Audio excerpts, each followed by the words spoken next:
करेंगे। अभी हम पढ़ेंगे इकोनॉमिक्स लुसेंट ऑब्जेक्टिव बुक से चैप्टर नंबर 4 का क्वेश्चन नंबर तक करेंगे 83 तक। चलिए आगे चलते हैं।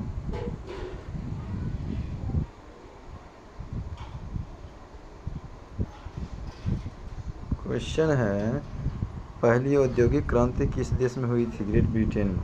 भारत की प्रथम औद्योगिक नीति की घोषणा कब की गई? 6 अप्रैल 1948 को। भारत सरकार द्वारा नवीन औद्योगिक नीति की घोषणा कब की गई? 24 जुलाई 1991 को। लघु उद्योग पर निम्नलिखित औद्योगिक नीति में से किस नीति प्रस्ताव अधिक जोर दिया गया था? 1977 की औद्योगिक नीति में। आगे चलते हैं। भारत सरकार की औद्योगिक नीति के अंतर्गत सरकारी क्षेत्र के लिए जो था आपका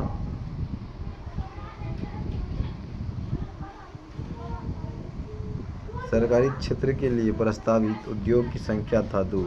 क्या गो? 2। आगे चलते हैं। आगे की उदारीकरण,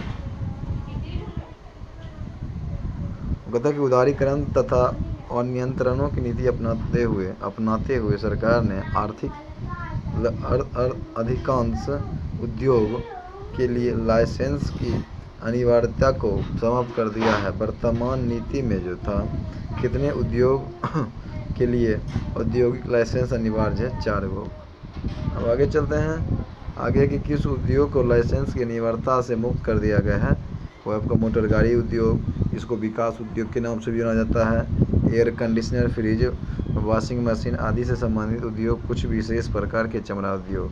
सार्वजनिक क्षेत्र के कितने उपक्रम नवरत्नों की श्रेणी में है? ऐसे तो 13 होना चाहिए पर 14 यहाँ है। चलिए आगे चलते हैं।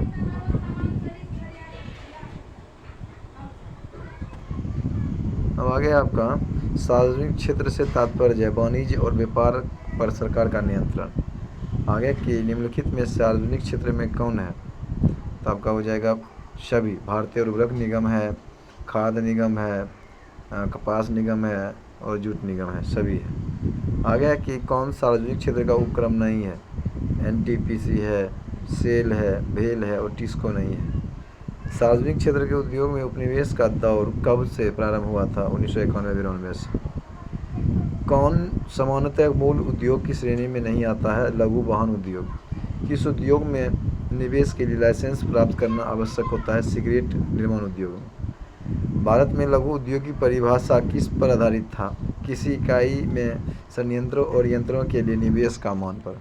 आगे आपका भारत में कुल औद्योगिक निर्यात में लघु उद्योग का योगदान था कितना? 1/3। आगे चलते हैं।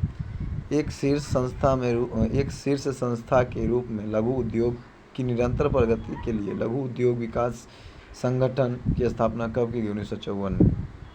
लघु उद्योग विकास संगठन द्वारा पंजीकृत लघु उद्योग इकाइयों की अखिल भारतीय गणना कितनी बार की जा चुकी है? 3 बार। आगे है लघु उद्योग संगठन द्वारा पंजीकृत 3 बार हो गया। पता है कि निम्न में लघु उद्योग की क्या समस्याएं हैं? पूंजी का अभाव है, विपणन जानकारी का अभाव है, कच्चे माल का अभाव है। सभी लघु एवं कुटीर उद्योग के लिए महत्वपूर्ण क्या है? महत्वपूर्ण है क्योंकि वे बहुतों को रोजगार प्रदान करता है।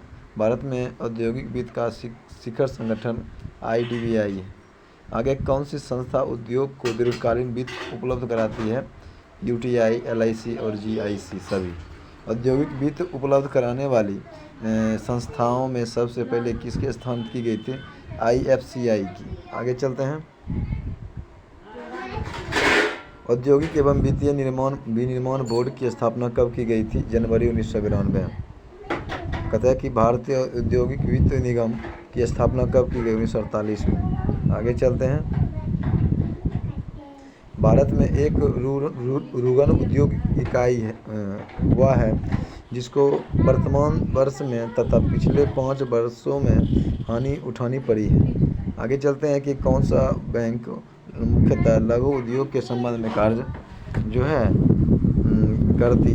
करती है? SIDBI की SIDBI। लघु उद्योग के लिए संयंत्र में मशीनरी में निवेश की ऊपरी और तथा उच्चतम कोटि वर्तमान में कितनी निर्धारित की गई है? 1 करोड़। भारत में निवेश उद्योग की स्थापना कब की गई थी? अगस्त 1996 में। केंद्र सरकार द्वारा गठित विनिवेश उद्योग के सार्वजनिक क्षेत्र की इकाई किस इकाई मतलब क्षेत्र की किस किस इकाई को सतत 100% जो होता है आपका शेयर बचाने की संस्कृति होती है? Modern food industries. आगे चलते हैं। आगे राष्ट्रीय नवीकरण कोष की स्थापना किस उद्देश्य से की गई थी? उद्योगों के आधुनिकीकरण के बाद विस्थापित श्रमिकों में पुनर्स्थापना। आगे भारत में नए औद्योगिक उत्पादन सूचकांक का आधार वर्ष है 2004 से 5। कहता है कि विनिर्माण क्षेत्र में कुल उत्पादन में लघु उद्योग का अंश कितना है? 45%। वर्तमान में लघु औद्योगिक श्रमिकों के लिए उपभोक्ता कीमत सूचकांक का आधार दर्ज किया गया था 2021 में।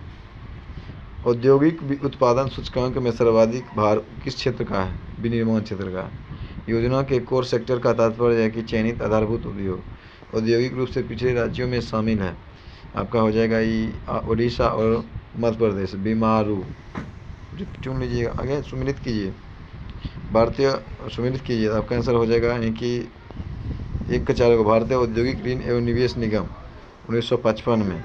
भारतीय औद्योगिक विकास बैंक हो जाएगा आपका 1964 में। भारतीय औद्योगिक पुनर्निर्माण बैंक हो जाएगा आपका 1971 में। भारतीय लघु उद्योग विकास बैंक तो हो जाएगा आपका 1990 में।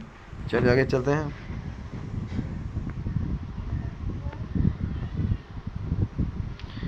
आगे की भारतीय औद्योगिक विकास बैंक की स्थापना भारतीय रिजर्व बैंक आरबीआई के पूर्ण स्वामित्व वाली एक संस्था के रूप में की गई थी। किस वर्ष इसे भारतीय रिजर्व बैंक से मुक्त कराकर भारतीय सरकार ने अपना हाथों में ले लिया था? 1976 में। आगे अप्रैल 1990 में आईडीबीआई के सहायक के रूप में किसकी स्थापना की गई थी? भारतीय लघु उद्योग विकास बैंक। अब आगे कुछ समय पहले भारत में व्हाइट गुड्स उद्योग को लाइसेंस मुक्त करने का निर्णय लिया गया। व्हाइट गुड्स से सम्मिलित है प्रदर्शन उपभोक्ताओं के लिए खरीदी गई वस्तुएं।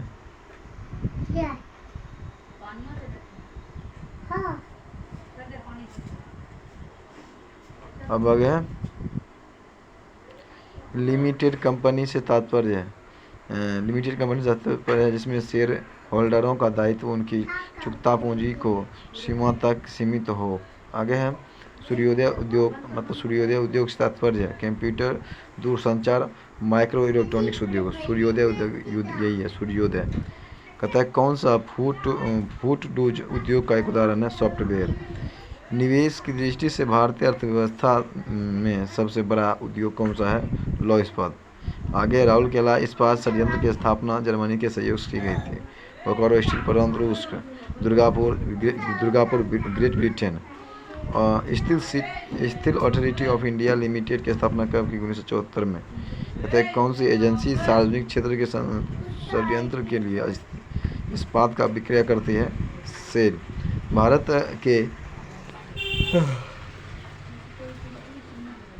भारत के निम्नलिखित लौह एवं इस्पात उत्पादनों में कौन कोयला क्षेत्र में से काफ़ी दूर है? भद्रावती। भारत का सबसे बड़ा उद्योग कौन सा है? कपड़ा उद्योग। आगे चलते हैं।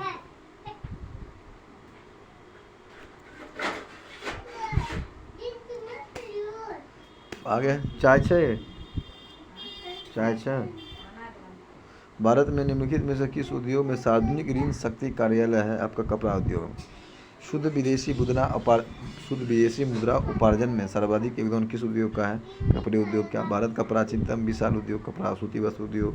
पंजाब में कौन सा स्थान हौजरी उद्योग के लिए प्रसिद्ध है? आपका लुधियाना हो जाएगा। सम्मिलित कीजिए। पूर्व का बोस्टन अहमदाबाद सूती वस्त्रों की राजधानी हो जाएगा आपका मुंबई। ठीक। और भारत का मैनचेस्टर, कानपुर। दक्षिण भारत का कोयम्बटूर। चलिए आगे चलते हैं। देश में रेशम उद्योग का सर्वाधिक स्थायीकरण किस राज्य में हुआ है? कर्नाटक में हुआ। आगे भारत का सबसे महत्वपूर्ण लघु उद्योग कौन सा है? हथकरघा उद्योग। किस क्षेत्र में सहकारी इकाइयों ने तीव्र गति से विकास किया है? चीनी उद्योग। भारत में गन्ने की पिराई से कुल गन्ने की वजन का लगभग कितना प्रतिशत चीनी प्राप्त होता है? 10%। ठीक। आगे है कि चीनी उत्पादन में भारत का विश्व में कौन सा स्थान है? दूसरा का चीनी ब्राज़ील की बात करते हैं। आगे चलते हैं। मुद्रा उपार्जन में सर्वाधिक योगदान कपड़ा उद्योग का है, क्योंकि इसके निर्यातों के लिए आयातों पर जो है निर्भर बहुत कम है। सीमेंट उद्योग के उत्पादन में किस राज्य का देश में प्रथम स्थान है? राजस्थान। देश में चीनी मिलों की सर्वाधिक संख्या किस राज्य में? महाराष्ट्र। भारत के किस उद्योग में सर्वाधिक संख्या में महिलाएं कार्यरत हैं? चाय उद्योग में। भारत के उर्वरक उद्योग के बारे में कौन सा कथन सही नहीं है? रासायनिक उर्वरकों के संबंध में भारत आत्मनिर्भर है, यही सही नहीं। आगे चलते हैं। आगे है आपका, निम्नलिखित में कौन सा स्थान पेट्रोल रसायन से संबंधित है? कोयली है।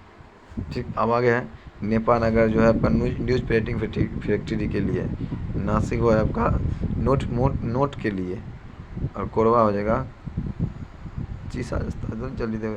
किस बंदरगाह पर तेल शोधन शाला स्थापित नहीं है?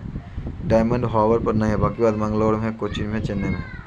आगे आपका भारत में सबसे बड़ी तेल शोधन शाला कहाँ स्थित है? जामनगर में। भारत में तेल शोधक कारखानों बृहत बंदरगाहों के समीप स्थापित है, क्योंकि आयातित कच्चे माल पर निर्भरता है। आगे है आपका, मध्य प्रदेश में नेपानगर अखबारी कागज़ के लिए प्रसिद्ध है। आगे की फिरोजाबाद किसके लिए प्रसिद्ध है? कांच की चूड़ियों के लिए। फिरोजाबाद किसके लिए प्रसिद्ध है? कांच की चूड़ियों के लिए फिरोजाबाद है ना। आगे, भारत की अधिकांश कागज़ मिलें पश्चिम बंगाल में स्थित होने पर उपर्युक्त कारण क्या है? यानी कि कच्चे माल की पर्याप्त मात्रा में प्राप्ति, कोलकाता की विशाल जनसंख्या द्वारा देश में सबसे बड़ा कागज़ बाजार की उपलब्धता, कागज़ एवं झरिया रानीगंज एवं झरिया में से शक्ति के साधन के रूप में कोयलों की प्राप्ति। आगे चलते हैं। भारत में उर्वरक उद्योग का प्रारंभ किस स्थान पर स्थापित किए गए थे? सुपर फास्फेट कारखाने से माना जाता है, तो रानीपेट में। अब आगे आपका, सिंदरी के विशाल उर्वरक संयंत्र की स्थापना के लिए सबसे उपयुक्त कारण क्या है? कोयला एवं कोक की स्थानीय प्राप्ति। सल्फेट संयंत्र के लिए राजस्थान के जोधपुर एवं बीकानेर से जिप्सम प्राप्ति। सीमावर्ती दामोदर नदी के जल की सुलभता सभी। आगे की निम्नलिखित में से कौन तेल शोधन कारखाना जो है खनिज तेल के क्षेत्र में समीप ही स्थापित की गई? नूनामाटी। भारत में कागज उद्योग का प्रथम सफल कारखाना सन 1879 में किस स्थान पर लगाया गया? बालीगंज में। कहता है कि ESSAR ऑयल का द्वारा तेल रिफाइनरी की स्थापना कहाँ की गई? बादीनगर में। आगे, अशोक लीलैंड नाम से राष्ट्रों को उत्पादन किस औद्योगिक घराने द्वारा किया जा रहा था? आपका होगा हिंदुजा। आगे कि कौन सा राज्य औद्योगिक दृष्टि से अग्रणी है? आपका महाराष्ट्र है। पेट्रोल रसायन के उत्पादन में सबसे बड़ा केंद्र कहाँ पर है? आपका हो जाएगा जामनगर में। आगे है, डेनमार्क किसी उत्पाद पर किए गए, डेनमार्क ने इकोमार्क किसी उत्पादन पर किए गए प्रमाण पत्र का चिन्ह होता है, तो वह है किफ़ायती क्या हो जाएगा आपका? पर्यावरण दृष्टि से अनुकूल है। चलिए आज यहीं तक।